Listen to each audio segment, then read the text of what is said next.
Қазақтардың дәстүрлі шаруашылығы табиғатпен үйлесімде қалыптасқан көшпелі өмір салтының негізі болды.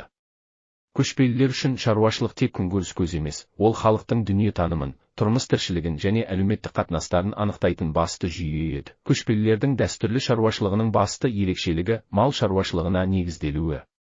Қазақ халқы жылқы, қой, түйе және сиыр өсіру арқылы өз өмірін қамтамасыз етті.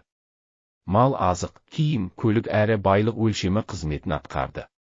Сондықтан малға қатысты білім мен тәжірибе ұрпақтан ұрпаққа беріліп отырды. Көшпелі шаруашылықтың тағы бір маңызды белгісі маусымдық көші-қон жүйесі.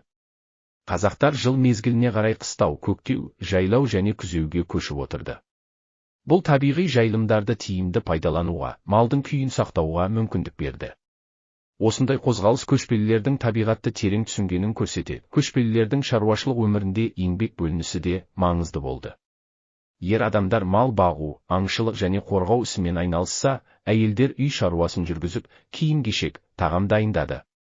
Бұл қоғамның үйлесімді жұмыс істеуін қамтамасыз етті. Сонымен қатар көшпелі шаруашылық ұжымдық өмір салтына негізделді. Ру тайпа мүшелері бір-біріне көмек көрсетіп, табиғи қиындықтарды бірге еңсерді. Бұл өзара ынтымақтастық қазақ қоғамында бірлік пен тұрақтылықты сақтады. Осылайша, көшпелілердің дәстүрлі шаруашылығы табиғат заңдылықтарына бейімделген, тиімді және өміршең жүйе болды.